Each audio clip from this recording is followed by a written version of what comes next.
And gentlemen, good evening. Welcome to our YouTube channel. This is your host, Gachie Skyman. UHURU Kenyatta has kept a very, very low profile. Indeed, if I may ask you, where is UHURU Kenyatta? Since the time his son's home was invaded by the police over guns issues, and he was asked to surrender the many guns that the family was possessing, UHURU Kenyatta was also seen going to London, and ni wengi wakifikiria kwamba alikuwa anaenda tu kupuga hewa, kujivijari pale, just to relax. And from there he was seen in we was seen with the Ugandan president at State House, Kampala. Now from there, many people did not know what was happening. Some saying that he relocated to Dubai. Others saying that he's being hosted by his brother in the United Kingdom. Lakini ukweli ni kwamba wherever he is, it is a strategic move. Wherever UHURU Kenyatta is, it is something that is meant to achieve certain. In this video, ladies and gentlemen, I want us to look at a number of issues surrounding UHURU Kenyatta since he left the presidency. Jambo la kwanza ambalo tuliona ni kwamba wale watu ambao walichukua hatamu za uongozi wakiongozwa na Rais William Samoei Ruto na mshirika wake wa karibu naibu wa rais Rigathi Gachagua na akina washirika wengine kama vile Dede Nyoro na wengine kama Rigathi Gachagua na Kimani Ichung'wah, they were giving him sleepless nights. Remember very well that none other than the CS Trade and Investment akitishia kwamba ageenda haja dogo nje ya boma la wazazi wake UHURU Kenyatta in Gatondo. And I think that was not something that was going well with the Kenyatta family. So in this video, it is important we look at the fact that UHURU Kenyatta had to take that retreat. He had to take that strategic move ili kuondoa ule uhasama ambao ulikuwa unaelekezwa kwa familia yake. Remember, the government had even withdrawn the security details of Mama Ngina Kenyatta. Old as she was, tunaona kwamba ilibidi UHURU Kenyatta amgawie walinzi. And this was very, very embarrassing in the community of nations, kwa sababu tuliona kwamba I think it is said that the American government intervened and they could not understand what business the government was having with Mama Ngina Kenyatta, an octogenarian mama ambaye hageweza kumudhuru hata inzi sebuse mwanadamu. So I think the fact that Mama Ngina was feeling insecure, UHURU Kenyatta had to take a low profile for the sake of peace. Unajua, peace is everything. Without peace, there's no much you can be able to do. Without peace, as a human being, in fact, you look like you are sick. Without peace and tranquility, even the nation cannot move forward.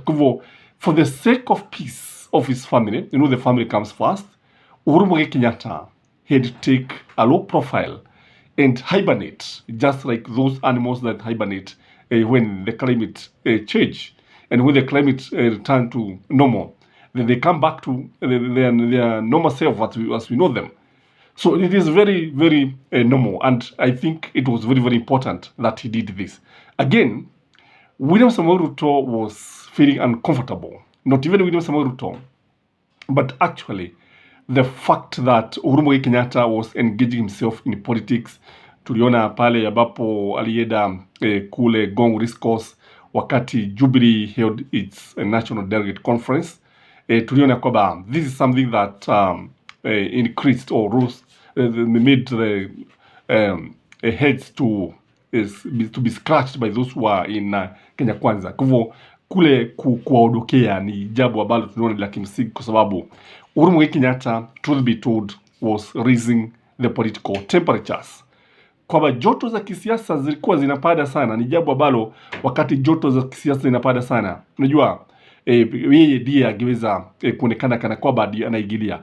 In fact, these people today, they no longer mention his name. Hawaongei, hamsemezi, hawasemi chochote. Rarely would you find them mentioning the name of Uhuru Muigai Kenyatta. Lakini wakati huo walikuwa wanamkia kama chemsha kinywa, chakula cha mchana au chamcha ukipenda, na chajio, chakula cha jioni. Ilikuwa kama chakula chao. But now the fact that he retreated and took a very, very low profile and went to a place which nobody clearly can be able to tell, although I know the government knows where he is. But it was a deliberate move that would lower the political temperatures. Again, any president who comes to office, his predecessor must keep off, kwa sababu akianza kuongea sana inaonekana kama like he's undermining him. And if William Samoei Ruto's government was to fail, then he's not going to blame Uhuru Muigai Kenyatta. Hata mtaja. And you know very well that the fact that Uhuru Muigai Kenyatta was the commander-in-chief of the armed forces and he had all the connections, both international and national, and most of the people, even who are in very delicate and very important positions, are there courtesy of his appointment, and even the way he even used to interact with members of the judiciary. Then it means that it was only fair for him to take a back seat to allow the government that was formed by Kenya Kwanza to do or to implement its policy. Otherwise, kule kujitokeza kwa Uhuru Muigai Kenyatta wagiacho wakisema kwamba yeye ndiye ambaye amechagia, because you remember they were accusing him of financing maandamano. Hivyo ndivyo ambavyo wakisema. Now, who is increasing the fuel prices? Is it Uhuru Muigai Kenyatta? Is it Raila Amolo Odinga? We know that bei ya mafuta inapanda kwa sababu ya ile kodi ambayo imewekwa pale, because for every liter of petrol the tax is Kenya shilling 80. That is very shocking, ladies and gentlemen. So it is a government that is eating your money. It is a government that is making fuel prices be very high. Na sasa unajua kama Uhuru angekuwa pale, kama angekuwa bado anaongea sasa, wangekuwa wanasema kwamba yeye ndiye ambaye anawazuia kufufua uchumi, ambao tunajua kwamba uchumi unazidi kuzorota na hali ya maisha inazidi kuwa gumu, jambo ambalo linazidi kuwafanya wazidi kujikuna vichwa.